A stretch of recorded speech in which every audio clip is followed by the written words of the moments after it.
بەناوی خوای گەورە سڵاوتان لەبێت بینەرانی بەڕێز و خۆشەویست ناوکویەکانی پارتیویەتی لە سەردانانی پارێزگارێکی کورد بۆ شارەکە بەردەوامە. فەرماندەی ئۆپراسیۆنە هاوبەشەکانیش لە کەرکووک ڕایدەگەنێت گەڕانەوەی پێشمەرگە بۆ ناوچەکە تەنها قسەیە. بە میوانداری بەڕێز ئەمید سەرحەد قادر بەڕێوەبەری پێشووی پۆلیسی قەزا و ناحیەکانی کەرکووک تاوتوی دۆخی ئەمنی ناوچە دابڕێنراوەکان دەکەین. سەرەتا راپۆرتێک دەبین دواتر لەگەڵ میوانەکەمان درێژە بەم پرسە دەدەین. ناوکۆکیەکانی پارتیویەکێتی لەبارەی کەرکووکەوە بەردەوامن. فەرماندەی ئۆپراسیۆنە هاوبەشەکانیش لە شارەکە گەڕانەوەی پێشمەرگە بۆ کەرکووک تەنها بە قسە و لێدوانی سیاسی ناو دەبات. دوای ساڵێک و 4 مانگ لە ڕووداوەکانی 16 ئۆکتۆبەر پارتیویەکێتی تاوەکو ئێستاش نەگەیشتوونەتە ڕێکەوتن بۆ دانانی پارێزگارێکی کورد بۆ کەرکووک و کاراکردنەوەی ئەنجومەنی پارێزگاکە. سەرەڕای ئەنجامدانی کۆبوونەوەی پەرلەمانی کوردستان لە 18 شوبات بەبێ یەکێتی جارێکی تر ئەو حیزبە جەخت لە بەستنەوەی دۆسیەی کەرکووک بە پێکێنانی حکومەت دەکاتەوە. میدیای فەرمی ئەو حیزبەش بڵاوی کردەوە یەکێتی بەبێ کەرکووک ناچێتە ناو هیچ ڕێکەوتنێکی سیاسیەوە و لە کاتی دانوستانەکانیشدا گفتوگۆی لەبارەوە دەکات. با پێی زانیاریەکان تاوەکو ئێستاش پارتی با داواکارێکی یەکێتی نیشتیمانی بۆ دانانی پارێزگارێک لە پشکی یەکێتی و کاندیدەکەی ئەو حیزبە بۆ پارێزگای کەرکووک ڕازی نەبووە. لەلایەکی ترەوە شاخەوان عەبدوڵڵا ئەندامی لیژنەی باڵای دانوستانکاری پارتی لەگەڵ بەغدا بۆ ئاساییکردنەوەی دۆخی کەرکووک بە ماڵپەڕی حیزبەکەی ڕاگەیاندووە. لە گفتوگۆکانیان لەگەڵ بەغدا بۆ ئاساییکردنەوەی دۆخی کەرکووک قۆناغی باشیان بڕیوە و گەیشتوونەتە هەنگاوی کردەیی. شاخەوان عەبدوڵڵا ئاماژە بەوە دەکات هێزی پێشمەرگە دەگەڕێتەوە ئەو ناوچانەی پێش 5 نوێی 2014 لێبوون و ئێستا چاوەڕێی ڕەزامەندی ئەنجومەنی وەزیران دەکەن و لە کەرکووکیش جگە لە هێزە ناوخۆیەکان هیچ هێزێکی دیکەی لێ نامێنێت. لێدوانەکەی ئەو بەرپرسەی پارتی بۆ گەڕانەوەی پێشمەرگە بۆ کەرکووک لە کاتێکدایە سەعەد حەربیە فەرماندەی ئۆپراسیۆنە هاوبەشەکان لە کەرکووک ڕایگەیان گەڕانەوەی پێشمەرگە بۆ شارەکە تەنها قسە و لێدوانی سیاسین. لە ماوەی چەند ڕۆژی ڕابردووش لە شاری کەرکووک ژووری ئۆپراسیۆنی هاوبەش پێکێنراوە بەڵام هیچ ئەندامێکی پێشمەرگە تێیدا بوونی نییە. لە دوای ڕووداوەکانی 16 ئۆکتۆبەری 2017 چەندین جار بەرپرسی باڵای حیزبی حکومی باسی گەڕانەوەی پێشمەرگەیان بۆ کەرکووک کردووە بەڵام تاوەکو ئێستا لایەنە کوردیەکان نەیانتوانیوە پێشمەرگە بگەڕێنەوە بۆ ناوچە دابڕێنراوەکان.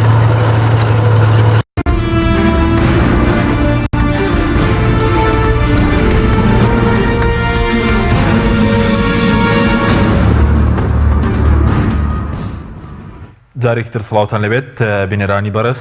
کاک سەرحەد زۆر سوپاس بۆ بەشداریتان لە بەرنامەکەماندا. ئەگەر سەرەتا لەوە دەست پێ بکەین بە شێوەیەکی گشتی دۆخی ئەمنی هەموو ناوچە دابڕێنراوەکان دوای کشانەوەی هێزەکانی پێشمەرگە لەو ناوچانە ئێستا چۆنە؟ سەرەتا سواز بۆ جەنابتان، سڵاو ڕێز بۆ بینەران. دیارە بارودۆخی ئەمنی کەرکووک خۆتان نەزانن تاکو ئێستا چەکدارانی داعش لە سنووری پارێزگای کەرکووکە بوونیان هەیە لە ڕووی سیاسیەوە، لە ڕووی ئەسکەریەوە، لە ڕووی ئەعلامەوە و لە ڕووی ئەرزەوە ئەرزیان بەدەستەوەی شانەی نووسویان تاکو ئێستایە. حاڵەتی دزی لە ناو شاری کەرکووکە هەیە تاکو ئێستا بەدەیان ماڵە براکاکەیەکان لە سنووری قەزای داقوق و لە سنووری قەزای دبست و شوێنانیان چۆڵ کردووە. کۆمەڵە کێشە مەشاکیلی زۆر بۆ هاوڵاتیان لە شارەکەیان دروستە بێت. وەزعی ئەمنی لە ناو شارە فترە خۆتان ئاگادارن هەندێک جار کە تەقینەوە لە ناو شارە ئابێ و حاڵەتی تەهدید و دزیکردن و ئەو حاڵەتانەش بەڕاستی لە ناو شاری کەرکووک تاکو ئێستا هەر هەیە و بوونی هەیە. بەڵێ ئەوە باسی کەرکووگەی ناوچەکانی ترم ناوچە دابڕێنراوەکانی تر بۆ نمونە لە خانەقین ئەوەندە ێواگەدارم لە شنگال ینی دۆخی ئەمنی و ناوچانەش چۆنە دوای کشانەوەی پێشمەرگایە دۆخەکان بەرەو خراپی ڕۆیشتووە؟ بەتاکید بەتایبەتی لە سنووری خانەقین گوڵاڵا جەلەولا ئەو مەتیقانە تا ئێستا داعش زیاتر لە 50-60 جار هجومی کردوتە سەر هێزە ئەمنیەکان لەو سنوورانە جاچی بە هجومکردن بێ یا بە هۆی دانانی عەبۆ بێ بە کوشتن و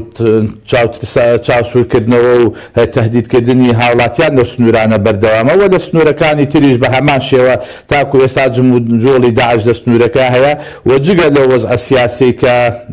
لە سنوورەکە هەیە بە تایبەتی ئەو عەرەبانەی کە ئێستا ئەوان بە پاڵپشتی هێزە عێراقیەکان بەردەوامن لە داگیرکردنی ئەرز و ئاوی کوردەکان کە پێشووتر کە بەدەستەوانەوە بوو کە بە مەڵکی ئەوانە بەڵام بەداخەوە ئەوان بە تەهدیدکردن بە هەر شێوەیەک بێ بە پاڵپشتی حکومەت و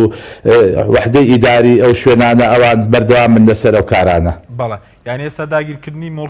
مڵک و ماڵی کورد یعنی لە هەموو ناوچە دابڕێنراوەکان چی لە کەرکووک چی لە خانەقین چی لە شنگار و مەسەرەن مەخمور و تاوی ناوچە دابڕێنراوەکان بوونی هەیە بە پاڵپشتی هێزە عێراقیەکان؟ ئەوەی من معلوماتم زیاتر لەسەر کەرکووکەیە لە کەرکووک بەڵێ بوونی هەیە و بە پێی معلوماتی ئێمە ئەوانەشی کە ئەیبیسین و ئەیبینین چی لە میدیاکانەوە چی لە ڕێگای هەواڵ و برادەرەکانمانەوە بەڵێ لە هەموو سنوورەکان ئەو دیاردەیە بوونی هەیە. بەڵێ ئەی سەبارەت بە کەرکووک پێکێنانی ئەو ژوورە هاوبەشە بۆچی هیچ مەسەلەن هێزێکی ئەندامێکی هێزی پێشمەرگەی تێدانی یاخود ئەو ژوورە هاوبەشە بە فەرمانی کێ پێکێنراوە کە ئێستا لە کەرکووک پێکێنراوە؟ من چەند ڕۆژە پێش ئێستا لە NRT و هەندێک جاریش باسی ئەوم کردووە لە میدیاکانەوە بەداخەوە ئەوەندە تەسریح لەسەر کەرکووک دراوە لە دوای 16 ئۆکتۆبەرەوە خۆزگا ئەو تەسریحانە هەموو کۆ بکرایەتەوە بۆ نەوەکانی داهاتوومان یا بۆ چەند ساڵێکی تر ئەو کاتە بۆمان دەرەکەوت کە ئێمەش بەدەیان محەممەد سەعید سەحافمان هەیە جگە لەو محەممەد سەعید سەحافەی کە لە عێراقا کە ناوی چوە مێژوە ئێمە شەمانە بەداخەوە تەسریحەکان کە ئادرێ زۆر لە حەزمی خۆیان گەورەترن هەندێک جار گوێمان لە تەسریح ئادرێت کە برادێک تەسریحەکە دا وەکو ئەوەی کە خۆی مەسئولی یەکەم بێ لە عێراقا ڕێیز وزەرا بێ کە ئەڵێت ئەبێت ئەو شتە جێبەجێ بکرێ ئەبێت تۆ بەچی شێوەیەک ئەبێ کە تۆ لە وتوێژای لە وتوێژەکانە تاکو ئێستا نەگەشتوویدە تا شتێکی بنبەر تاکو ئێستا کێشەکان چارەسەر نەکراوە وەزعی کەرکووک وەزعێکی سیاسیە ئێمە لەو شارە دۆڕاوی شەڕین ئەو هێزەی کە هاتوۆتەوێ براوی شەڕە ئێمە ئەبێ گفتوگویان لەگەڵا بکەین ئەگەر تۆ بتەوێت وەکو پێش 16 ئۆکتۆبەر جارێکی تر کورد بگەڕێتەوە ئەو شارە باڵا دەست بێ ئەوەی کە بێوێ بیکات ئەوە مەحاڵە ناکرێت چونکە ئەگەر هێزەکانی ئێمە بە تایبەتی هێزە کوردیەکان ئەگەر بشگەڕێتەوە جارێکی تر ئەو دەسەڵاتەیان نابێت و ناتوانن وەکو پێش 16 ئۆکتۆبەر ئەوەی کە مەبەستیان بێ بیانوێ بیکەن ئەوە بەڕاستی ئەوە ڕۆشت ئەبێ بگەڕێنەوە ئێمە چاوەڕێ بکەین یاخود بۆ ساڵی 91ێکی تر یا بۆ ساڵی 2003ێکی تر یاخود بۆ ساڵی 2014ێکی تر من چەند جارێکی تریش ئەوەم باس کردووە بۆ حەقیش نییە هەندێک تەسریحاتی لە حەزمی خۆمان گەورەتر بین بڵێن ئەمە وا کراوە ئەمە وا ئەبێت و ئەبێ ئەوە ببێت ئەوە نابێت و ئیتر کە نەژبوو تۆ چیت پێە بۆ تەسریحەکانی خۆت کە تەسریحەکانت کە زۆر لە حەزمی خۆت گەورەتر بۆ داوتەوە کە جێبەجێژ نەکراوە. بەڵێ ینی بۆچی بەڕێزت پێ دوایە گە جارێکی تریش کورد بگەڕێتەوە هەمان دەسەڵاتی پێش 16 ئۆکتۆبەری لە کەرکووک و ناوچە دابڕێنراوەکان نابێت؟ خۆتان نەزانن ئێستا جەنابەت باسی ئەو غورفەی عەمەلیاتت کرد کە تەشکیل کراوە ئەو غورفەی عەمەلیاتە کە ئێستا تەشکیل کراوە پۆلیسی ئیتیحادی تایە حەشتی شعبی تایە کە ئەندامە کە بەڵگەیەک پێ بڵم کە لە هەموو محافەزەکانی تر کە ئەو غورفەی عەمەلیاتە کە تەشکیل دەکرێ پۆلیسی ئەو محافەزەیە یا ئەبێت جێگیری ئەو غورفەی عەمەلیاتە بێ بەڵام لەبەر ئەوەی کە پۆلیسی کەرکووک کووردە بەرپرسی یەکەمەکەی کووردە ئەوان بە ئەندامیش دەیانە ناوە لەو غورفەی عەمەلیاتەیە و ئەگەر لیوایەکی پێشمەرگە یان نوێنەرێکی پێشمەرگە لێوێ بێ ئەوان چوار بەرامبەر بە نوێنەری پێشمەرگەکەن ئەوەی کە ئێمە بمانەوێت ئەوەی کە تموحی کورد بێ کە بڵێ بکرێ ئەوە مەحاڵە ئەوە جێبەجێ ناکرێ بۆی کە خۆمان نەخەڵەتێنین بڵێن وەڵا بەگەڕانەوەی لیوایەکی پێشمەرگە یا بەدانانی نوێنەرێکی پێشمەرگە کورد ئەوەی بێوێ جێبەجێکرێ نەخێر منەڵم ئەوە جێبەجێ ناکرێ لەبەرەوەی مەلەفی ئەمنی مەلەفی عەسکەری مەلەفی ئیداری و حاکمی عەسکەری ئەمانە هەموو ئێستا بەدەست نەتەوەیەکی ترەوەن بەدەست حکومەتی مەرکەزیەوەن ئەمە حقیقەتە ئێمە نابێت لە شتە حقیقەتەکان خۆمان نابین بڵێن وەڵا ئێمە کە گەڕاینەوە بەگەڕانەوەی نیوایەکی پێشمەرگە یا بەگەڕانەوەی دانانی پارێزگارێکی کەرکووک هەموو شتەکان دەگەڕێتەوە پێش 16 ئۆکتۆبەر نەخێر مەحاڵە بەڵام دانانی پارێزگاکە لەوە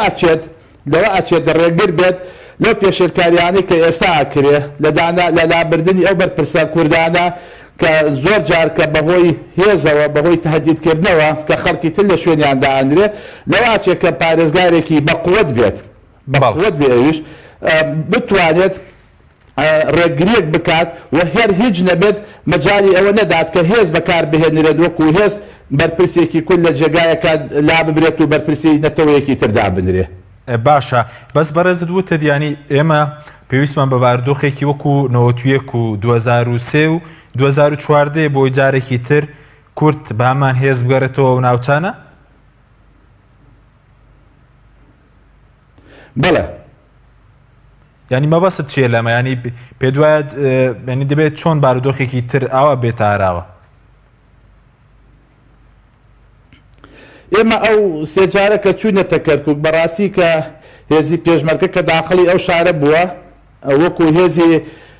هێزێکی هجووم کە چوونەتە ئەو شارە و ئەمنیەتی ئەو شارەمان بەدەستەوە گرتووە خۆمان بڕیاری یەکەم لای خۆمان بووە خۆمان ئەوەی کەمە بەسمان بوو بێکردومانە لیژنەی ئەمنی لە پارێزگای کەرکووکە کە هەبووە 11 ئەندامی هەبووە کە کورد بووە 2 ئەندامی عارەب هەبووە 2 ئەندامی تورکمان هەبووە لەو 11 کەسە 9 کەسیان یەکێتی بووە 2 کەسیان پارتی بووە و سەرۆکی لیژنەی ئەمنی کە جەنابی پارێزگا بووە کە قائیدی فێرقەکە هاتە کۆبوونەوەکانیشەوە دەسەڵاتی ئەو دەنگی ئەو لەگەڵ دەنگی ئاملیوایەکی پێشمەرگا کە لە کۆبوونەوەکەیا بوو وەکو یەکە بوو نێ ئەتوانی داواکاریەکی ئەو کە بیویستایە خۆت شتێکی مەبەست وایە کە بیکا من شتێک بەبیری ئێوە ئێدمەوە بەبیری خەڵکی کەرکووکیش بیدایەت کە عملیاتی دیجلە کە تەشکیل کرا و ئەو کاتە زۆر محاوەلیان کرد قائیدی عملیاتی دیجلەکە بەهێزەوە بێتە سنووری ناحیەی شوان یا بێتە سنووری ناحیەی لەیلان قەرەهەنجیر بەڵام چێ ڕێگری لێگر لەلایەن ئێمە و لیژنەی ئەمنیوە مەجانمان پێ نەدا بچێت بەڵام ئێستا فێرقەی پۆلیسی ئیتیحادی 31 دۆنم زەوی پێدراوە لە سنووری دارەمان و ئەوان بارەگایەکی فێرقە ئاکەنەوە ئێمە پێشووتر باسی جەبەل حەمرینمان دەکەیت دوایی باسی ئەو خەندەقەمان دەکەیت کە لە دەرەوەی کەرکووک لێدراوە و باسی کەیوانمان دەکەیت بەرەو ڕووی هێزەکانی عێراقی وەستاینەوە نەمان هێز بێنە ناو کەیوانەوە بەڵام ئێستا ئەوان لە دارەمان ئەوان ئێستا فێرقەی پۆلیسی ئیتیحادی لەوێ بارەگا دروستەکات و ئەرزیان دراوەتێ لەلایەن ڕێز و زەراو لەلایەن مدیری زەراعی کەرکووک و مدیری زەراعی ئاتون کۆپری و موافقەتیان بۆ کراوە. بەڵێ بەس سەبارەت بە پۆلیسی مەحەلی سید ڕۆڵێکی نییە لە دۆسی ئەمنی کەرکووکە پێش ڕووداوەکانی 16 ئۆکتۆبەر ڕۆڵی پۆلیس چی بوو ئێستا ئەو ڕۆڵی جارانی پێنادرێت لە دۆسی ئەمنی یاخود بە شێوەیەکی شتی ئێستا کێ بڕیاردەری سەرەکی لە دۆسی ئەمنی کەرکووک؟ ئێستا حاکمی عسکەری یاخود بڵێن مەسئولی ئەو غورفەی عەمەلیاتی کە دانراوە ئەو بڕیاردەری یەکەمە ئەو ئەتوانێت تەسەڕوف کات بە جوڵاندنی هێزەوە ئەوەی کە مەبەستی بێت بیکا پۆلیسی کەرکووک هیچ دەورێکی نییە و ناتوانێت هیچ شتێک بکات بەبێ ئاگاداری ئەوان و هەتا ئەمە قەبزێکیان هەبێت ئەگەر بیانێ مەفرەزەیەکیان دەربچێت و ئەبێت ئەو هێزەکانی ئەوان ئاگادار بێ و بە موافقەتی ئەوان بێت. بەڵێ ئەی لیوای 61 کە سەرۆگۆزیران نردوێتی ئەوی جڕۆڵێکی نییە پێشتر باز دەکە کاتنیەم لیوایە بۆ کەرکووک دۆخی ئەمنی کەرکووک باشتر دەکات. بەڵێ ئەوان هاتنە ئەوێ ڕاستە بیدایە دوا بڵاو کرایەوە لەلایەن میدیاکانەوە و ئەو مۆزوع زۆر لە حەزمی خۆی گەورەتر کراکەوە مکافعی ئیرهاب ئەگەڕێتەوە لیوای 61 دێتەوێ ئێستا ئەوەی کە ئێمە معلوماتمان هەیە زۆر لە خەڵکی کەرکووک خۆزگە بە و مکافعی ئیرهاب بەخوازن کە کاتێک ئەوان لێ بوون تەسەڕوفاتیان باشتر بووە و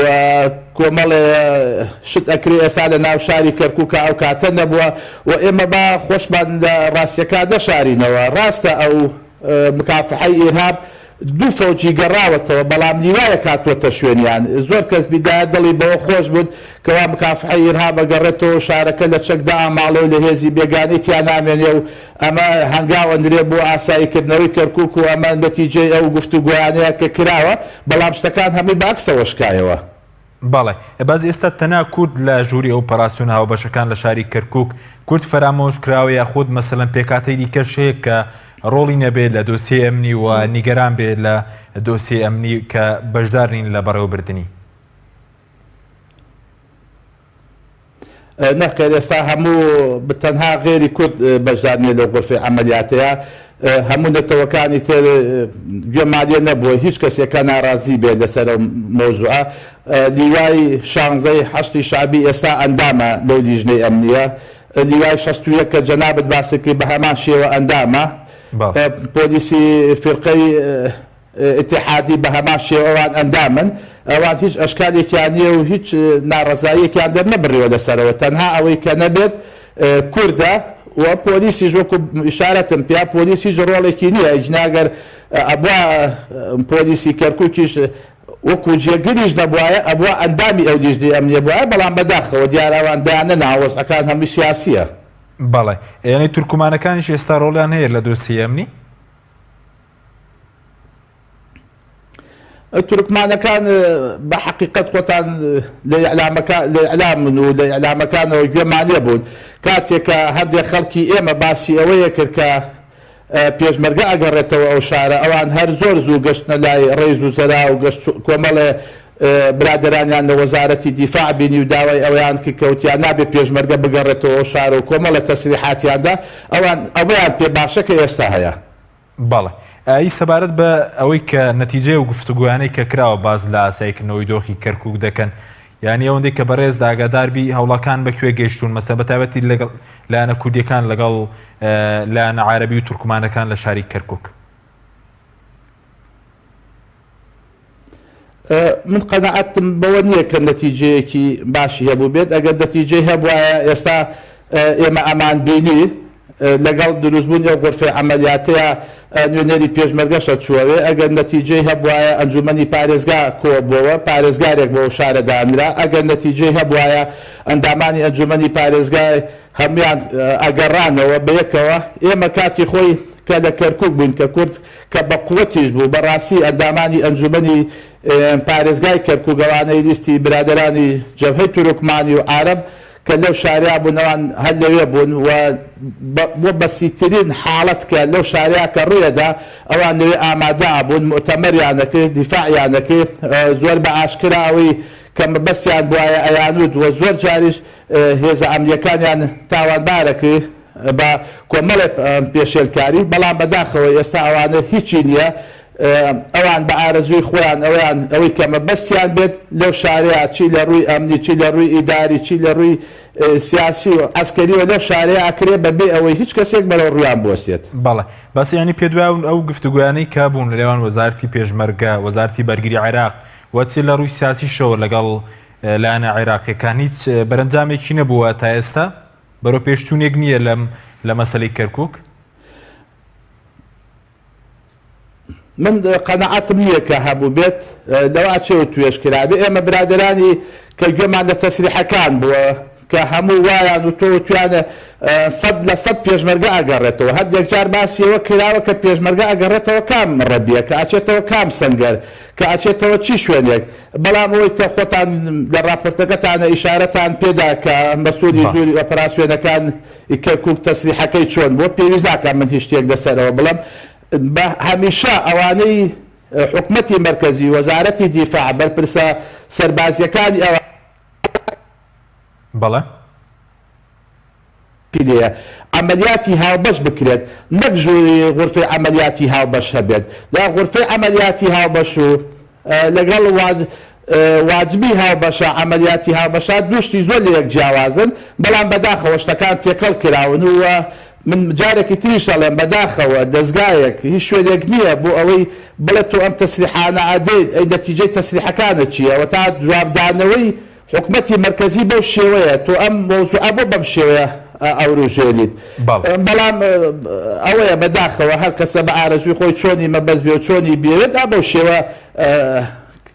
بەو شێوەیە تەسریحەدا باشە بەس بەڕێزت بە دووری دەزانی کە پێشمەرگە جارێکی تر بگەڕێتەوەی کە پێش 16 ئۆکتۆبەر لە سەدا بڵێن 90 هەم ناوچە کوردستانیەکانی لە سەرجەم ئەو ناوچانەی کە ناوچەی کوردستانین وا دەکەونە سنووری پارێزگاکانی عێراقەوە بەدەستەوە بگەڕێتەوە ناوچانە؟ من ئێستا ئەم قسەیەکەم و نەوانێ بەرپرسیشە بم لە قسەکەی خۆم.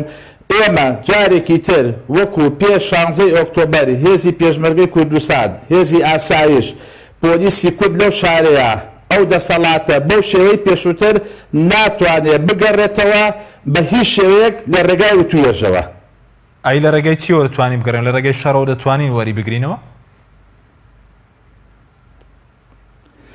من بدات ئیشارەتم پێ بەڵ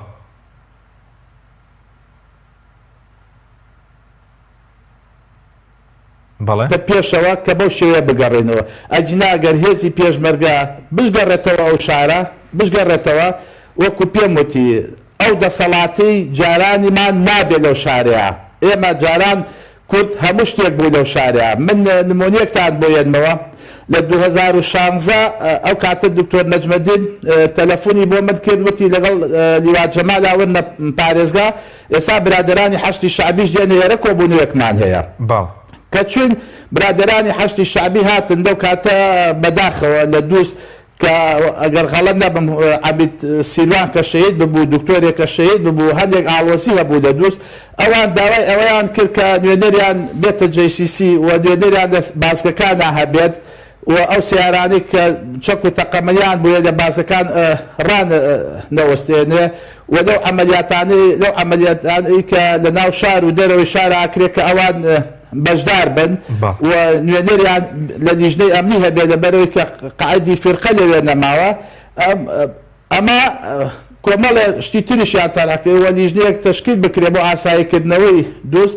بەڵام هەتاکو 16 ئۆکتۆبەر کە ئێمە ئەو شارەمان بەجێهێشت ئەو خاڵانە هیچی جێبەجێ نەکرا و کە لە کاتێ لە کۆبوونەوەکەش تەواو بوون ئیعلام لە بەردەم پارێزگا ئامادە بوو. زۆرێک لە برادران تەسریحیاندا وتیان کاکە کۆبوونەوەکە زۆر ئیجابی بوو و ئێمە لەسەر هەموو خاڵەکان ڕێکەوتوین و لە ماوەیەکی زۆر کەمە ئەو خاڵانە جێبەجێ بێ. من تەمەناکەم ئەو کۆبوونەوانەی ئێستاش وەکو ئەو کۆبوونەوانەی ئەو کاتە نەبێت. بەڵێ بەس بەڕێزت پێ وایە تەناب بۆ ناو شاری کەرکووک ئەوەیە کە پێشمەرگە ناگەرێتەوە ناو کەرکووک وەکو جارەیەنی بۆ دەرەوەی کەرکووک و مەسەلەن سنوورەکانی نزیک حەمرین و ئەوانە ئێمە جارێک ترە و ناوچانە نابینینەوە هێزی پێشمەرگەی تیابێ؟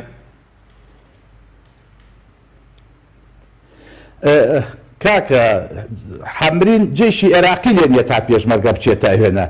ئەو قووەتە عێراق کە هەیە لە منتیقەی شوانە، قەرەهەنجیرە، لەیلانە، لە ئاڵتۆن کۆپریە، ئەوان ئەو سنوورە هیچ هێزێکی عێراقی تیا نیە. ئەو 507 گوند لەو سنوورە چۆڵە چەکدارانی داعشی تایە. ئەگەر مەوزوعەکە سیاسی نەبێ ئەو مەقەڕی فیرقەیەی کە دروستە بێت کە بۆ فیرقەی پۆلیسی ئیتیحادی لە دارەمان بێ ئەو فیرقەیە بچێتە جەبەل حەمرین لە جەبەل حەمرین بێت. تۆ جگە لە ناو قەزای حەویجە، ناحیەی ڕەشاد، ناحیەی زاب، ناحیەی عەباسی، ئەمانەش لەناو ئەم شوێنانەشە هەندێک جار چەکدارانی داعش عەمەلی ئەنجامەدەن، کاری تیرۆریستی ئەنجامەدەن. جگە لەو شوێنانە هیچ هێزێکی عێراقی لە سنوورانەیە نییە. تۆ هێزی پێشمەرگە ئەنێریتە جەبەل حەمرین بۆ هێزی عێراقی لە جەبەل حەمرین هەیە تا هێزی پێشمەرگە بچێتاوێ. ئەمە قسەیەکی زۆر خۆشە وەکو نوختە وایە. باڵە زۆر باشە. بەس سەبارەت بە مەسەلەی ئەوەی کە بۆچی هەندێک ئافسەری کورد لە ناویشاندا بەڕێزت ناگەڕێنەوە کەرکووک؟ ئایا ناتوان بگەڕێنەوە یا خۆتان ناتانەوێ بگەڕێنەوە شاری کەرکووک؟ من دیارە هەر لە دوای 16 ئۆکتۆبەرەوە ئەمر قەبزم بۆ دەرچووە بەڕاستی لەسەر مەوزوعی ڕیفراندۆم و تەنها ئافسەریشم لە سنووری پارێزگای کەرکووکە و تەنها کوردیشم، تەنها ئەفسەر و تەنها کوردیشم لە ناو هەموو حیزبە سیاسیەکانە کە تەنها ئەمر قەبز لەسەر ڕیفراندۆم بۆ من دەرچووە. من فەقری پێواکەم لەبەرەوەی ڕیفراندۆم لە کاتێکا کرا هەموو میلەتی کورد ئەکسەریەت زیاتر لە 97 خەڵکی دەنگی پێداوە. من لەسەر ئەو مەوزوعی ڕیفراندۆمە هەرچی شتێکم لێ بکرێ بدرێن بە مەحکەمە هەرچیەک بێ ئەوە جێگای فەخر و شانازیە بۆ من. بەڵام بۆ لە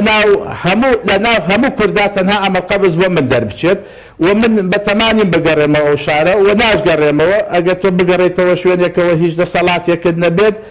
بەڕاستی نەگەڕێتەوە باشتر وە زۆریش داوام بێکراوە زۆریش محاولەشم لەگەڵ کراوە محاولەشم پێشیان وتم پۆستی گەورەتریشم بدەنێ کە بگەڕێمەوە بەڵام ئەوە بەڕاستی تاکو ئێستا بە هیچ شێوەیەک بیرم لەوە نەکردووە جارێکی تر من بگەڕێمەوە ئەو شارە کە بۆ شێوەیە کە مەجای ئیشکردنە نەبێ و دەسەڵاتت نەبێ تۆ لە جێگایە کابی کە نەتوانی ئیش بکەیت نەچیتەوە باشترە. بەڵێ ینی کێ داوای لێکردو لایەنە کوردیەکانیان لەلایەنە عێراقیەکان و حکوومەتی عێراقی داوایان لێکردووە کە بەڕێزت بگەڕێەوە کەرکووک؟ لایەنە عێراقیەکان داوایان لێکردوم و لایەنی کوردیش داوای لێکردوم. بەڵێ ئەی خۆت بۆچی ئەگەر دەسەڵاتە پێ بدەن و خزمەت بە دۆخی کەرکووک ئای بۆ ناگەڕێنەوە؟ من قەنەعەت ناکەم ئێستا ئەگەر خۆمان ڕاستی قسە بکەین هیچ کەسێک ناتوانێت بچێتەوە نەو دەسەڵاتی هەبێ و بتوانێت ئیش بکات. بەڵێ ئەی سەبارەت بە بەرەوبەرایەتەکەی ئێوە کە پێشتر ئێوە سەرپەرشتیان دەکرێتەوە کاری چییە کە ئەم بەرەوبەرایەتە هەڵوەشاوە؟ ئایا زەروون نەبوو بۆ دۆخی کەرکووک یاخود هۆکارێکی تر لە پشت هەڵوەشانەوەی ئەو بەڕێوەبەرایەتیەوەیە کە بەڕێزتان سەرپەرشتیان دەکرد؟ ئەو مۆزوع ئەس مۆزوعێکی سیاسیە ئەدنا ئەو بەڕێوەبەرایەتی پۆلیسی قەزا و ناحیەکان لە هەموو پارێزگاکانی عێراق و کوردستانات هەیە تەنها ئەو بەڕێوەبەرایەتیە لە کەرکووک هەڵوەشێنرایەوە کە 315 شەهیدمان هەبووە کە ئەو بەڕێوەبەرایەتیە لە هەموو شەڕەکانە لەگەڵ هێزی پێشمەرگەیە بەشدار بووە و پێشووتر لەگەڵ هێزی هاوپەیمانانە بە هەمان شێوە لەگەڵ فیرقەی 12 و ئەمەلیاتی دیجلیا بە هەمان شێوە شوێن نەماوە کە ئەو بەڕێوەبەرایەتیە کار و چالاکیتی ئەنجام نەدابێت بەڵام بەداخەوە پاداشتی ئەوان ئەوە بوو ئەو بەڕێوەبەرایەتیە بوو کە وەزیری ناوخۆی حکومەتی مەرکەزی کە لەسەر کار و چالاکیەکانمان لە تەلەڤیزۆنی شەرقیە وتی من ئەوە بڕیارمدا کە ڕوتبەیەکی تر بدەن بەڕێوەبەری ئەو بەڕێوەبەرایەتیە و وەسپاس و پێزانینیان بکەین کە ئەو بەڕێوەبەرایەتیە تاقە بەڕێوەبەرایەتیە کە توانیانە و کار و چالاکیەکانی خۆیان بە جوانی ئەنجام بدەن هەم لە بواری عەسکەریە هێزێکی عەسکەرین و هەم لە ئیشەکانی خۆشیان ئاسەرکەوتوو بوون بەڵام پاداشتەکەیان ئەوە بوون کە ئەمر قەبزیان بۆ دەرکردین بە مادەی 4 ئیرهاب و لەسەر مۆزوعی ڕیفراندۆمیش. بەڵێ زۆر باشە ناوبڕێکمانەیە دوای ناوبڕەکە دەگەڕێنەوە لای بەڕێزت بەڵێ بینەرانی بەڕێز ناوبڕێک و دەگەڕێنەوە لاتان لەگەڵمان بمێننەوە. تۆپ ئارت تاکە بریکاری تۆڕی میدیایی کۆمەڵ بۆ دروستکردن و بڵاوکردنەوەی ڕیکلام. تۆپ ئارت.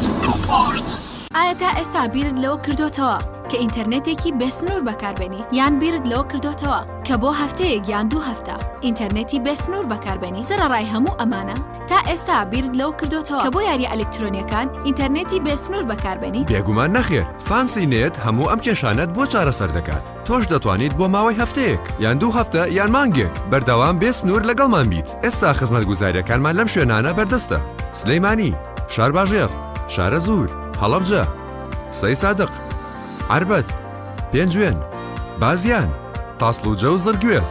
فانسی نێت هەمیشە ئینتەرنێتی بێسنوور. خوانێکی تایبەت لەگەڵ ڤیتا تاقیب کەرەوە پێشکەشی خێزان و ئازیزان تیبکە. ڕۆنی ڤیتا لە ڕووەکی سروشتی بەرهەمدێت و پێکهاتەکەی چەوریێزیان بەخشەکانی تێدا نییە. ڕۆنی ڤیتا باشترین ڕۆنی لە 100% سروشتی. ڤیتا نهێنی خواردنە بەتامەکانی سەرسفرەکەت. تۆپ ئارت تاکە بریکاری تۆڕی میدیایی کۆمەڵ بۆ دروستکردن و بڵاوکردنەوەی ڕیکلام. تۆپ ئارت.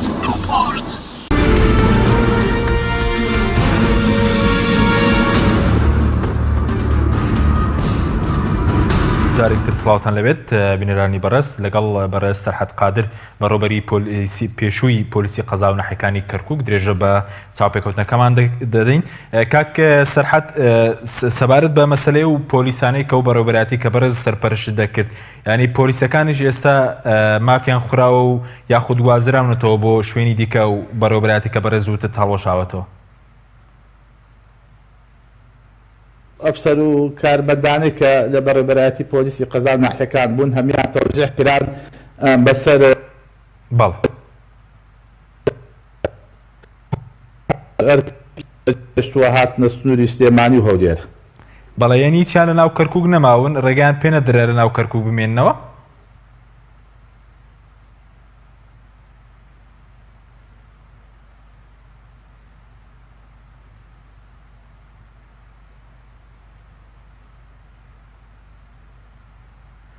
بەڵێ بەڵێ دیارەکە سەرحەد قادر بۆی گرفتێکەوە لەگەڵمان نەماوە هاوکارانمان هەوڵ دەدەن بەڕێزیان وەربگرنەوە. بەرنامەکەمان لەسەر دۆخی ئەمنی شاری کەرکووکە بەڕێزیان تشی خستە سەر کۆمەڵێک پرس تایبەت بە دۆخی کەرکووک ئەوەی کە هیچ تاکو ئێستا هیچ هەوڵێکی جدی نییە بۆ گەڕانەوەی پێشمەرگە بۆ ناوچانە کە پێشتر ئەو ناوچانە پێش ڕووداوەکانی 16 ئۆکتۆبەر لەلایەن هێزی پێشمەرگەی کوردستانەوە ئیدارە دران و دۆسی ئەمنی لەو ناوچانە لە دەست هێزە کوردیەکاندا بوو، بەڵام ئێستا هێزی پێشمەرگە و هێزە کوردیەکانیش فەرامۆشکراون لە دۆسی ئەمنی و تاکو ئێستا نەتوانراوە لە وتوێژی نێوان وەزارەتی بەرگری عێراق و وەزارەتی پێشمەرگەی هەرێمی کوردستان بە تەواوی بگاتە ڕێکەوتن بۆ گەڕانەوەی پێشمەرگە بۆ ئەو ناوچانە.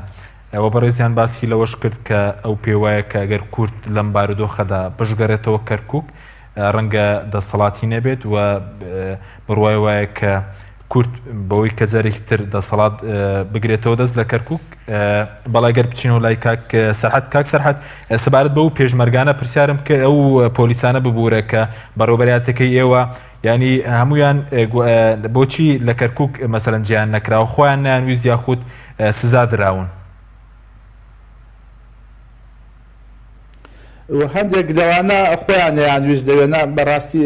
هەردوای ئەوەی کە ئەو بەڕێوەبەرایەتیە نەما هەندێکیان ئیستقالیان کرد و هەندێکیان هاتنە سنووری سلێمانی هۆلێر و بەشی زۆریشیان لە کەرکووک ماونەتەوە تەوزیعکراون بەسەر مەرکەز و بەشەکانی پۆلیسی کەرکووکە. بەڵێ بەس پۆلیسی کورد هەیە ئەفسەری کورد پۆلیس سزا درابێ سانت بیەوێت ڕێگەی پێنەدەن بگەڕێتەوە کەرکووک و کارەکەی خۆی جێبەجێ بکات؟ بەڵێ هەندێک ئەفسەر ماونەتەوە لە کەرکووک بوون کە هاتوونە تەولێر لێرە ماونەتەوە زیاتر لە 15 ئەفسەرن لەوانە کە هەمووانش ئەمە قەبزیان بۆ دەرچووە بە مادەی جۆراوجۆر هەموو دراون بە مەحکەمە. بەڵ زۆر باشە بە زۆکو خۆتان بەڕێستان ئێستا ئینتیمای سیاسیتان بۆ هیچ لایەنێک ماوە کاروباری سیاسی یاخود کاروباری ئەمنی هیچ کارێک دەکەن لە کوردستانە؟ ئێمە کاتی خۆی کە چوونەتە سلکی پۆلیسی کەرکووکەوە پێشووترش کە من هەر بەڕێوەبەری پۆلیس بووم پێشەوەی کە بچمە کەرکووک خۆتان نەزانن ئیشی پۆلیس ئابێت تۆ لە سلکی حیزبیەوە تۆزێ دوور بێت چونکە تۆ ئیشی هاوڵاتیان دەکەیت. بەڵام ڕاستە ئەو ئەفسەرانەی کە دانراون هەمووی لە ڕێگای حیزبەوە دانراون حیزب دەستنیشانی کردوون کە ئەو پۆستانە وەرگیراوە، بەڵام پۆلیسی کەرکووک جیاوازە لە پۆلیسی پارێزگاکانی تر لەبەرەوەی چاودێرێکی وردەکرا لەلایەن وەزارەتی ناوخۆی بەغداوە تعلیماتە بوو کە ئەو ئەفسەرانەی کە لە سلکی پۆلیسا ئیشەکەن نابێت بە هیچ شێوەیەک ئەوان بە ئاشکرا لەگەڵ حیزبەکانە ئیش بکەن، ئەبێ ئەوانە پۆلیسی حکومەت بن و ئیش بۆ حکومەت و بۆ هاوڵاتیان بکەن نەوەکو ئینتیمایان بۆ حیزب هەبێت. بەڵێ ئێمە بەسمە ئێستا لە کوردستان هیچ کارێک ناکەن وەکو کاری ینی لە دام دەستگاکانی حکومەتە کار بکەن سوود لە مەسەلەن ئەزمموی بەڕێستان وەرگیرابێت؟ نەخێرێمە ئێستا هیچ ئیشوکارێک ناکەین وەکو ئیشوکارێکی ڕسمی واجبێکی ڕسمی کە هەمان بێت کە واجبێک بێت کە لەسەر شانمان بێ واجبەکە جێبەجێ بکەین نەخێت هیچ واجبێکمان نییە. زۆر باشە بە سەبارەت بە حیزبە کوردیەکان ینی ئێستا بەشێکی زۆریان گەڕاونەتەوە تەنها پارتی دموکراتی کوردستان نەبێت، پێ دوایەوە کارەکەی چیە مەسەلەن بەس پارتی دموکراتی کوردستان نەگەڕاوەتەوە حیزبەکانی دیکە مەسەلەن بارەگەیان هەیە هۆکارەکەی چیە کە تاکو ئێستا پارتی نەگەڕاوەتەوە بۆ کەرکووک؟ من وتەبێژی پارتی دیم ناتوانم بە ناوی پارتیوە قسە بکەمەوە وتەبێژی خۆیان هەیە و دەیان جاریش تەسریحیان ناوە لەسەر ئەو مەسەلەیە کە گوایە تاکو ئێستا کەرکووک داگیر کراوە و کەرکووک تاوەزی ئاسایی نەبێتەوە ئەوان ناگەڕێنەوە کەرکووک و ئەو پرسیارە زیاتر ئەو وتەبێژی پارتی ئەتوانێ وەڵامی و پرسیارە باتەوە. باشە بە زۆکو دۆخی ئەمنی وەکو چاودێرێک کە بەرەزت چاودێری دۆخی ئەمنی کەرکووک دەکەی ینی دۆخەکەی ئەوە نییە کە حیزبە سیاسەکان کاری تێدا بکەن مەوەستم لایەنە کوردیەکانە بەڵێ بۆ ئەگەر حیزبە سیاسەکان کە بیانەوێ کار بکەن و ئەبێت تووشی کێشە و گیر و گرفتیش بکەن ببن بەڕاستی چونکە حیزب ئەبێ بە هەر شێوەیەک بێت ئەوانش کارێک بکەن کە لە ناو هاوڵاتیانی خۆیان نابن لە ناو جەماوەرەکەیان نابن نابێت دوورە پەرێز بن لە جەماوەرەوە چونکە لە مستەقبەلیشا لە ئایندەیە یاخود بڵێن ئەو کاتە تۆ بڵێ من لەگەڵ تا ماومەتەوە لەگەڵت بووم و بەجێم نەهێشتویت و ئەوە تا داوا و داواکاریەکانی تۆ جێبەجێ یەکەم و من لەسەر تۆ تووشی ناڕەحەتی بووم سزای سیاسی دراوم تۆ لەگەڵی بی باشترە بەڵام خۆت مەوزوعی کەرکووک جیاوازە مەوزوعی کەرکووک لە دوای 16 ئۆکتۆبەرە خۆتەزانی تا ئێستا حکوومەتی هەرێمی کوردستان تەشکیل نەکراوە یەکێکە لە کێشەکان لەسەر کەرکووکە لەسەر دانانی پارێزگایە کێشەیەکە دیارە لە بینی پارتی و یەکێتی کۆمەڵی کێشە هەیە بەڵام کەرکووک یەکێکە لەو کێشانە بە تایبەتی کەرکووک شارێکە کە مەلا مستەفای بەرزان خۆی و شۆرشێکی لەسەرداناوە یەکێتی نیشتیمانی کوردستان کە ئێستا ئەوان لەوێ ماونێتەوە لە هەڵبژاردنەکانە 6 کورسیان هێناوە ئێستا ئەوان خۆیان بەخاوەنی کەرکووک کەزانن پارتی دوورە پەرێزە لە کەرکووک پارتی ئەڵە تاوەزە ئاسایی دەبێتەوە من ناگەڕێمەوە کەرکووک ئەنی وەزعەکان ئاوەزە لە بینی پارتی و یەکێتیە باڵێ بەس کەرکووک مەبەستمەوە لەسەر کەرکووک باشە بەس بەرەزت پێشتر باس لەوە کرد کە پارێزگارێکی بە قووەت بۆ کەرکووک باشە ینی مەبەستت لەوە چی بوون لە چوو ڕانگەیەکەوە پارێزگارێکی بێست بۆ کەرکووک باشە پارێزگارێک بێت کە بە سەراحەت من پێ دەڵێم کە لەژێر ئەوامری ئەو حیزبانیان نەبێت لەوێ ئەوان چی پێ بڵێن ئەو جێبەجێ بکە هیچ نەبێت لە ئاستی مەسئولی یەکەمی ئەو حیزبانیا بێ کە لەوێ نەبێ لە ئەندامی مەکتەبی سیاسی کەمتر نەبێت چونکە پێشووتر کاک عەبدوڕەحمان مستەفا دانرا کە پیاوێکی قانونی و پیاوێکی بەڕێز و خۆشەویستی خەڵکی کەرکووک بوو کۆمەڵە کێشە مەشاکلی بۆ دروست کرا ئەگەر هێزی هاوپەیمانان پشتگیریان نەکردایە بە تایبەتی ئەمریکیەکان نەوانەیە کێشەی زۆر گەورە ڕوبەڕوویە بووە و دوایەوە دکتۆر نەجمەدین کە دانرا بۆ پارێزگای کەرکووک بۆ ماوەیەکی زۆر لە سیراع و ململانیەکی تونا بوو لەگەڵ پارتیا و لەگەڵ خەڵکی پارتیا و لەگەڵ بەرپرسانی پارتیا لە شاری کەرکووک و دوای مەوزوعەکە بە شێوەیەکی تر گۆڕا یەکێتی نیشتیمانی کوردستان پشتگیریانە کرد و دوای وای لێهات دکتۆر نەجمەدین وەزعەکەی بە شێوەیەکی تر گۆڕی ئەگەر پارێزگارێک ئەگەر لەو ئاستەیان نەبێت کە نەتوانێت ڕوبەڕووی ئەو حیزبەکان بێتەوە لەژێر ئەوامری ئەوان نابێ نەبێت باشترە بەڕاستی باشە بەس بۆ نمونە پارتی دموکراتی کوردستان باز لە پارێزگارێکی بێلایانیش دەکا ینی بڕای بەڕێزت پارێزگارێک بێجات چی لە یەکێتی بێت چ لە پارتی بێ لە ئاستی مەکتەبی سیاسی دابێت باشترە بۆ کەرکووک و بێلایەن بێت و پشتگیرێکی باشی نەبێت دیارە ئەوە بیرکردنەوەی پارتی دیراسیان کردو بێ ئەویان پێ باشتر بێ بەڵام بە تاکید بۆ کەرکووک کە شارێکی ئاڵۆزە عێراقێکی بچووکراوەیە کە ئەمریکا بەریتانیا تورکیا ئێران ئەمانە هەموو چاویان لەسەر کەرکووکە بە کەرکووک بەو شێوەیە بە پارێزگارێکی بێلایەن ئەتوانرێ ئاسایی بکرێتەوە ئەو من نازانم باشە بەڕێز پێشتر لە کەرکووک بوو ینی پێ دوایە بە پارێزگارێکی بێلایەن ئاسایی ناکرێتەوە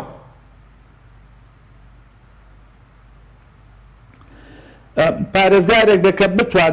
کە بتوانێت سەیتەرەی هەبێت بەسەر ئەو وەزع ئاوەزەی کە ئێستا لە کەرکووکە هەیە چونکە ئێستا لەگەڵ پێشووترا فەرق و جیاوازی زۆرە ئەو کاتە کە ئێمە لەوێ بووین پارێزگارێک تەنها نەوانەیە کێشە مەشاکیلەکانی زیاتر ڕوبەڕووی لەگەڵ حیزبە کوردیەکان نابوایەتەوە بەڵام ئێستا حیزبەکانی تریش لە کەرکووکە بوونیان هەیە خەڵکی تر لە کەرکووکە بوونی هەیە هێزی تر لە کەرکووکە بوونی هەیە ئێستا حەشتی شعبی هەیە پۆلیسی اتحادی هەیە مکافحەی ئیرهاب هەیە ئاسان نییە بەڕاستی هەموو پارێزگارێک ناتوانێت سەیتەرە بکات بەسەر کەرکووکە باشە بەس ئێستا دکتۆر نەجمەدین لای بەڕێستان پێدوایە پارێزگاری کەرکووکە یاخود پارێزگاری کەرکووک کێ لای بەڕێستەنیست دکتۆر نەجمەدین پارێزگاری کەرکووک بوو بەڵام ئێستا لە دوای 16 ئۆکتۆبەرەوە خۆتەزانی لە دوای 16 ئۆکتۆبەرەوە ئێستا ڕاکانسەئی ئیشوکاری ئەو پارێزگایە بەڕێوە ناتوانین دکتۆر نجمەدین پیاوێک بوو لەو شاریا لەو ماوەی کە پارێزگار بووە کۆمەڵەشتی باشی لەو شاریا کردووە دەوری هەبووە توانیوێتی هەموو هێزە ئەمریکان کۆ بکاتەوە توانیوێتی هەردوو هێزی ئاسایش وەکو یەک هێز بەکاریان بێنێت لەگەڵ هێزی پێشمەرگە باش بووە لە ڕێگای پەترۆل دۆلارەوە هەندێک کۆمەڵەشتی باشی کردووە ئەمە حقیقەتە بەڵام ئێستا کاک دکتۆر نەجمەدین لە دوای 16 ئۆکتۆبەرەوە لەو شارە نەماوە و کۆمەڵە ئیشی یاسایی وات بۆ دۆزیوەتەوە دراوە بە مەحکەمە و کۆمەڵێ مەشاکیل هەیە کاک دکتۆر نەجمەدین ئێرەوە چۆن بڵێ پارێزگاری کەرکووک ئەگەر کاک دکتۆر نەجمەدین پارێزگاری کەرکووک بووایە و لە کەرکووک بووایە ئەو هەموو پێشێرکاریە لە کەرکووک ئاکرا بە تاکید و قبوڵی ناکرد ئەگەر لەوێ بووایە خۆ ئەو لەوێ نییە ئێستا کەسێکی تر ئیداری ئەو شارە بەڕێوە بێت. بەڵێ بەس پێ دوایە کۆمەڵێک بەرپرسی کورد لە کاتی ڕووداوەکانی 16 ئۆکتۆبەرە مەسەلەن هەڕەشیان لە هێز عێراقیەکان دەکردیان گوجەی نایەڵن ئێستا کە خەڵکی کەرکووکیان جێشت و پێ دوایە وەڵامێکیان هەیە بۆ خەڵکی کەرکووک کۆمەڵێک سەرکردەی باڵای عەسکەری دیارە ئەو برادەرانش هەمیان کاتی خۆی کە لەوێ لە جەبهەکان نابوون دەوریان هەبووە لە ماوەی ئەو 2 ساڵی کە شەڕی داعش بووە داعش زیاتر لە 7 جار هجومی کردووەتە سەر شاری کەرکووک بە حقیقەت هێزی پێشمەرگە دەورێکی سەرەکی هەبووە دوای ئەوە هێز ئەمریکانی تر وەکو پۆلیس و ئاسایش و خەڵکی کەرکووک هەموو لە سەنگەرەکانی پێشەوە بوون خۆ ئەو هجومانی کە ئەکرایە سەر کەرکووک ئەوەندە هجوم نەکرایە سەر شاری مووسڵ و شاری ڕمادی و ئەو شوێنانە کە سقوتی کرد ناتوانین بڵێن وەڵا ئەو بەرپرسانی کە لەو شاریا بوون کە کەسێک بوون کە ناواز بوون بەڵام دیارە ئەو حاڵەتی 16 ئۆکتۆبەر هاتوۆتە پێشەوە ئەوە من و تۆ و هەزاران هاوڵاتی تریش ئەپرسین بۆ بوو کوا ئەو لیژنەی کە پەرلەمان تەشکیلی کرد کوا نەتیجەی لیژنەی پەرلەمان کوا نەتیجەی لیژنەی حکومەتی هەرێم کە لیژنەیان تەشکیل کرد لەسەر ئەو مەوزوعەی 16 ئۆکتۆبەر ناوی بنرێت چی پێ بوترێ بۆ نەوەکانمان بۆ ئایندە بۆ جوابدانەوەی کە سوکاری شەهیدەکانمان بۆ خەڵکی کەرکووک بۆ هەموو دنیا ئێمە کە پرسیارمانیەکرێت چی بڵێن ئەوە بە قسەی من یا بە قسەی تۆ یا بە قسەی خەڵکێکی تر ناتوانین بڵێن وەڵا ئەمە وا بووە ئەوە بووە بەڵام بەداخەوە ئەو لیژنانی کە تەشکیل کرا تا ئێستا هیچ نەتیجەیەکی نەبوو ئەوە لیژنە تەشکیل بکرایە لەسەر کەرکووک و لەسەر هەموو شوێنەکانی تریش و نەتیجەی لیژنەکانیش ئاشکرا بووایە ئێمە ئەوەی کە ئابینین ئێستا ئەوە وەکو کارتی بەکارهێنرێ بەرامبەر بە یەکتری باسی شنگا دەکرێ باسی خانەقی نەکرێ باسی کەرکووکە کرێ یانی کۆمەڵە خەڵکنەوانێش هەموو نان و پیازی پێوە خۆن لە سۆسیالیزمی دیا و لە کەناڵەکانی ڕاگەیاندن و لە ڕۆژنامە و لە گۆڤار و ئەمانە لەم گروپانی کە تەشکیل دەکرێت کە هەیە لە بایبەر و لەم شوێنانەکەی گوێ لە هەندێک تەسریحات و لە هەندێک شتەگری بەڕاستی قسێکی کوردەواری خۆمانەیە لە سەری ڕەش سپیەک بێ گوێ لە هەندێک قسە ئەبێت سەری ڕەش سپیە بێکە گوێ لێ بێ بەڵام بە هەر حاڵ خۆزگا من ئەڵم خۆزگا ئەو مۆزوعی کەرکووک و لە شنگارەوە تاوەکو خانەقین و کەرکووکیش بە تایبەتی لیژنەیەک تەشکیل کرا ئەو لیژنەیە کە لە پەرلەمان لە حکومەتی هەرێم ئەو لیژنەیە ڕوونکردنەوەیان بدایە بیان وتایە ئەمە کەم تەرخەمیەکانە ئێمە ناوی 16 ئۆکتۆبەر بەم شێوەیە ئەنین فڵان و زەیت و عەبد ئەمانە بەرپرسیار بوون فڵان و زەیت و عەبدیش شەڕیان کردو و قارەمان بوون بۆ نەوەکانمان خۆزگە ئەمە بۆ نەوەکانمان ڕوون بکرایەتەوە بمایەتەوە بەڵام نەکراوە بەداخەوە. باشە سوپاس دەکەم کاتمان کەمەوە چەند پرسیارێک گەر بە کورتی بێ پێ دوایە سەناکوکانی پارتی و یەکێتی لە کەرکووک لەسەر چییە یعنی بۆی دوای ساڵێک مەسەل لە دوای ساڵێک و 4 مانگ نە لەسەر پارێزگارەکە ڕێک دەکەون نە لەسەر کاراکردنەوەی ئەنجومەنەکەش ئەنجومەنی پارێزگای کەرکووک ڕێک دەکەون.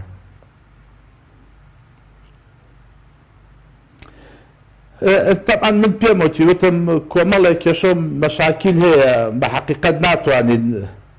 پێشووتریش کە کاتێکیش کە لە کەرکووکە بووین کۆمەڵە کێشەیە هەبووە بەڕاستی لە بینی ئەو دوو حیزبەیە هەر لەسەر مەوزوعی نەوتە بووە کێشە مشکیلەمان لەسەر بەڕێبەری دائیرەکان هەبووە لەسەر مەسئولی مەرکەزەکان هەبووە لەسەر ئەو خان و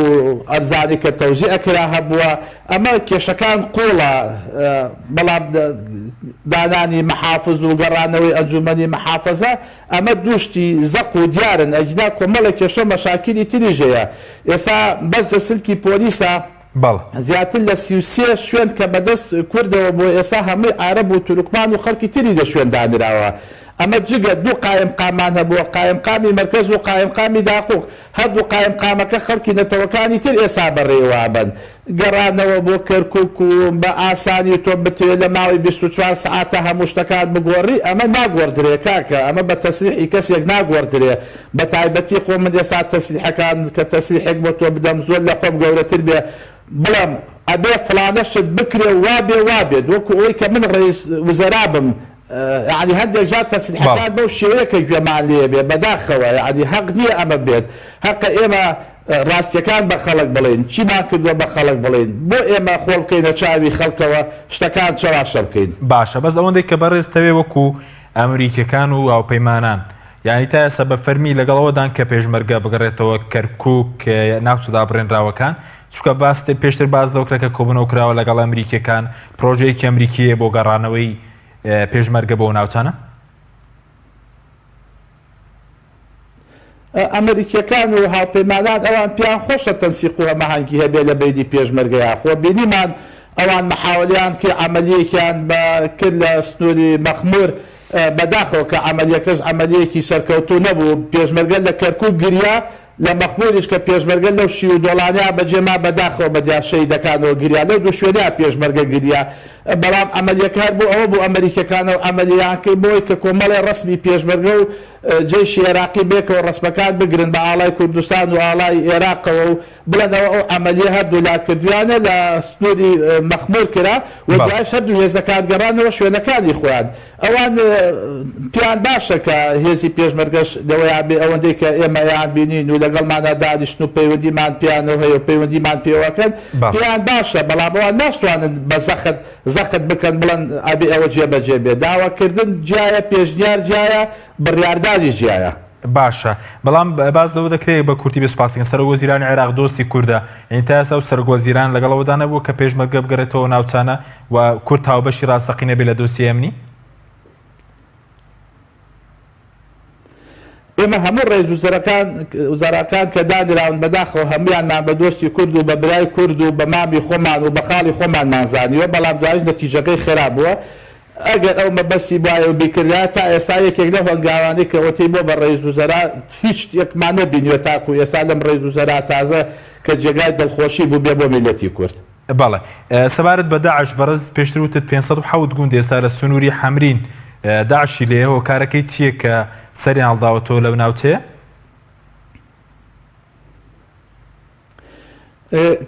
کاکە کاتی خۆی کە هێزە عێراقیەکان کە سنووری قەزای حەویجیان بەجێهێشت بە بێتەقە فێرقەی دوانزە ئەمەلیاتی دیجرە هیچ شەڕێک لەو سنووریان نەکرا داعش هاتە ئەو سنوورە و کاتێکیش کە هێزە عێراقیەکان نەمووسڵەوە هاتنەوە زاب و هاتنە عەباسی و هاتنە حەویژە و ناحیە ڕیاض و ناحیە ڕەشاد و چوونە گوندی بەشیر کە پەلاماری کەرکووکیانە ئەم هێزانە بە جادەی قیرە هاتوون بە جادەی قیر لایان نەداوە ئۆپراسیۆنیان ئەنجام نەداوە بگەڕێن بە دوای ئەو هێزە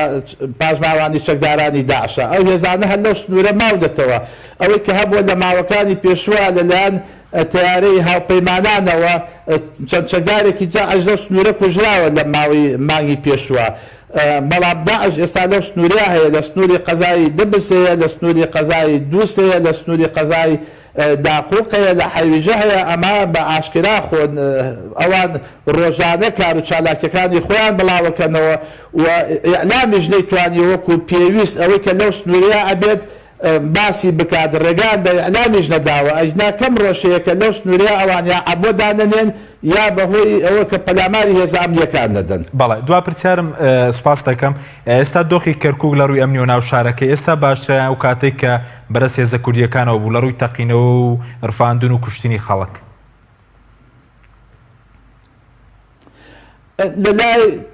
لە لای کورد ئەگەر دۆخی شاری کەرکووک ئەگەر هەموو هاوڵاتیەک دەرگای لەسەر پشت بێ هەتا بەیانی ئەکسەریەتی خەڵک لەگەڵەوەیە کە هێزی کوردی بگەڕێتەوە ئەمنێتی ئەو شارە بەدەست کوردەوە بێ و خەڵکی شەیە ئەم وەزعی پێ باشترە و کاتی خۆی مادەیەکە بۆ مادەی چواری ئێرهاب بووە بۆ مادەی چواری ئێرهابە کە خەڵکێکە گیرا کە خۆیە تەقانەوە کە چەکدارانی داعش و قاعیدە و گروپە تیرۆریستەکانی تری پێگیرا بەداخەوە ئێستا بۆ مادەی چواری ئێرهابە گەنجەکانی کوردی پێگیرێ وەکو ئیشارەتم پێە داعش دەستوری قەزای حەویجەیە ئەوان هێزیان دەستوری ناحەی ئاتۆن کۆپری و ڕەحیماوا و قەرەهەنجیر و دبز و ئەوانەیە ئەمە بەڕاستی بە هەر شێوەیەک بێت ئەمە کە ئەمنیەت بپارێزن کە وەزع ئەمنی چەندێک باش بێت ئەمە نابێتە ئەوەی کە جێگای دڵخۆشی بێلای میلەتی کورد بەعام بەڵام تاکو تەراشکایی بینین لە کەناڵەکانەوە لە ڕۆژنامەکان لە سۆسیالیزم میدیا خەڵکی شەیە خۆزگە ئەفازێ بەوەی کە هێزە کوردیەکان نەگەڕێنەوە و حاڵەتە شەیە. بەڵێ زۆر سوپاس بۆ بەڕێز عەمید سەرحەد قادر بەڕێوەبەری پێشووی پۆلیسی قەزا و ناحەکانی کەرکووک کە لە هەولێرەوە لەگەڵمان بووی سوپاسی بەڕێزت دەکەین سوپاس بۆ بینەرانی بەڕێز سوپاس بۆ هاوکارانم خواتان لەگەڵ